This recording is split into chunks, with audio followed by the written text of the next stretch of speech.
Olá, alunos! Eu sou a professora Kétila, sejam bem-vindos a mais uma videoaula, nossa aula de número 17. E nessa aula de hoje, nós estudaremos os órgãos reprodutivos das plantas.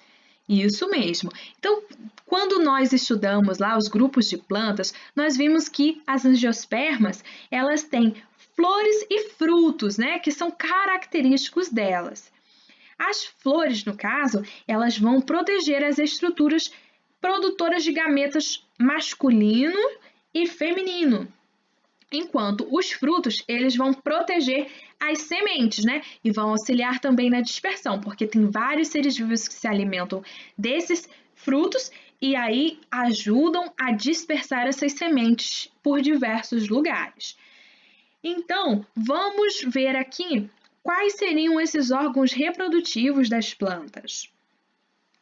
Os órgãos que possuem essa função vão ser as flores, que nós vimos que tem aí nas angiospermas, os frutos também presentes nas angiospermas e as sementes, né? As sementes não estão somente aí nas angiospermas, não. As gimnospermas também possuem sementes. Então, vamos lá, iniciando pelas flores, né? As flores, elas são responsáveis pela reprodução das angiospermas. E após o processo aí de fecundação, a flor que vai dar origem aos frutos e sementes. Eu coloquei até essa imagem de fundo aí da maçã, que foi originada através dessas flores que vocês também estão observando aí. Muito legal, não é mesmo, pessoal? As flores, elas vão ser formadas por folhas modificadas. As sépalas e as pétalas, elas vão ser essas estruturas de proteção. As pétalas que vão ter formatos e cores aí variados e vão atrair os polinizadores. Então, elas têm essa função. Eu já até havia falado para vocês, né? Qual que é a função da flor? Chamar a atenção do polinizador, para aquela planta ela perpetuar a espécie. E qual parte da flor que vai ser responsável por atrair esses polinizadores, né? As pétalas vão ter essa função, né? Com essas cores lindas que chamam bastante atenção, atraem os polinizadores que podem ser os mais diversos, né? Aqui no caso tem um exemplo aí da abelha polinizando, auxiliando nessa polinização, mas tem diversos outros seres vivos que auxiliam aí também nesse processo de polinização, tá bom? Então, vamos observar agora quais estruturas aí das flores que estão diretamente relacionadas à reprodução. Então, aqui no caso, nós temos a parte masculina, que são os estames, tá? Os estames, eles são compostos pela antera e pelo filete, que são essas partes que estão destacadas aqui, como vocês estão observando. Essa é a parte masculina. E temos a parte feminina, que é o carpelo, né? E no carpelo, nós vamos encontrar também quem? O ovário, né? Perdão, com os óvulos, ou o óvulo, né? Porque vai ter ovário aí que vai ter um óvulo só e ovários com mais óvulos, nós vamos ver um pouquinho mais à frente. Agora, uma coisa que é bem interessante a gente observar é que uma planta, ela pode apresentar as duas estruturas reprodutivas, a masculina e a feminina, e essa planta nós vamos chamar de hermafrodita, conforme vocês estão observando essa tulipa aí, né? Ela tem tanto as estruturas reprodutivas masculinas quanto femininas. Agora, podem existir plantas, como essa aqui, por exemplo, que tem uma estrutura ou outra. Isso aí vai variar de flor para flor, né? De planta para planta. Agora, o processo, né, do transporte aí de pólen dos estames até o carpelo, da parte masculina até a parte feminina, nós chamamos de polinização. E eu até coloquei essa foto de destaque da abelha porque eu acho lindo, assim, esse trabalho que elas fazem, né? Esse auxílio que elas dão para a natureza de transportar esses grãos de pólen e auxiliar tanto, né? Então, os grãos de pólen, olha, eles ficam presos naqueles pelinhos que esse inseto tem no corpo dele. Olha só que legal, né? E aqui vamos entender, então, como que vai ocorrer esse processo de polinização aí, depois daquela super ajuda do polinizador, né? Então, aqui no caso, o grão de pólen, ele vai atingir a parte superior do gineceu. Aqui em cima, ó, conforme vocês estão observando em detalhes aqui, ó. Os grãos de pólen atingindo o gineceu, que é essa parte aqui feminina, né? e vai dar origem ao tubo polínico. Esse tubo polínico, pessoal, ele vai levar o gameta masculino, né, do grão de pólen ali, até o óvulo. E aqui no óvulo vai ter a formação do embrião. A formação do embrião é, no caso aqui, a semente, né? Vai ficar ali na semente. E a partir daqui que vai se desenvolver o fruto. E como que vai se desenvolver o fruto? Olha só que interessante. Vocês estão vendo aqui o detalhe da semente, né? O fruto, ele vai se originar a partir do ovário, né? Esse ovário, ele vai se desenvolver. E isso vai dar origem ao fruto. Não é fruta não, tá, pessoal? Fruto. Então, eu coloquei até um esquema aqui para que vocês não se esqueçam, né? O óvulo fecundado é a semente. O ovário desenvolvido, né, se desenvolvendo ali, ao redor dessa semente, vai originar o fruto. Muito bom, né? Então vamos lá, vamos entender agora um pouco melhor sobre esse fruto, né? Essa estrutura aí que se desenvolveu a partir do ovário. Então, o fruto, ele tem a função de proteger as sementes, né?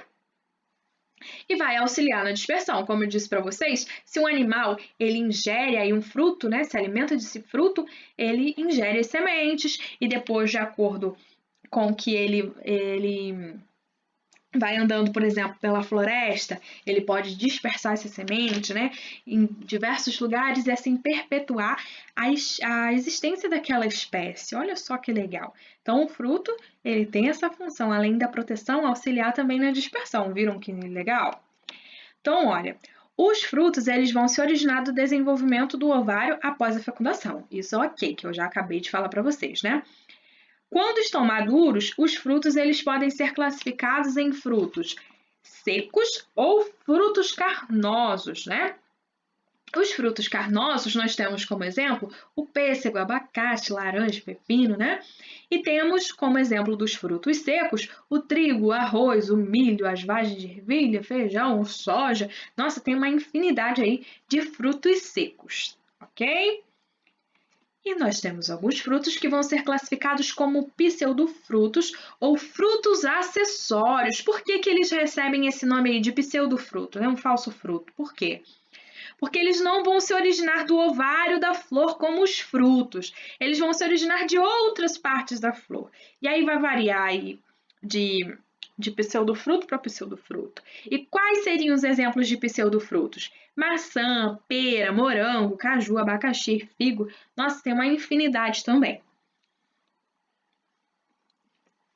Agora vamos à próxima estrutura, né, que é a semente. A semente, ela se desenvolve aí do óvulo fecundado, né, e ela vai abrigar no interior o embrião, né? E esse embrião que vai dar origem a uma nova planta, exatamente como nós estamos observando nessa imagem aí, essa semente dando origem a uma nova planta. É fantástico, né, pessoal? Fantástico. Agora, quando existe apenas um óvulo, eu disse lá no comecinho, né? Quando tem apenas um óvulo dentro do ovário da flor, uma semente que vai se formar, como a gente está vendo ali no primeiro caso do pêssego, né? E também a gente pode observar isso no abacate e em outras frutas por aí, né? Então, origina uma semente só. Agora, quando existem vários óvulos lá dentro do ovário daquela flor, como a gente viu, aí vão se formar várias sementes, como aí é o caso do mamão e da melancia. Viram só que coisa interessante também? Nas angiospermas, o embrião ele pode ter uma ou duas folhas embrionárias, com uma reserva nutritiva, né, para aquilo ali se desenvolver. E essas folhas aí embrionárias, elas são chamadas de cotilédones, que é exatamente o que vocês me perguntaram aí na aula. Uma das nossas lives, né, vocês me perguntaram a respeito disso, e eu havia falado para vocês que eu ia explicar direitinho do que se tratava esse cotilédone. Então é isso, né? É uma folha embrionária com uma reserva nutritiva. E as plantas aí que possuem um cotilédone, elas são classificadas como monocotiledôneas, mono de um, né? Monocotiledôneas, que é o caso do milho, eu até falei isso com vocês.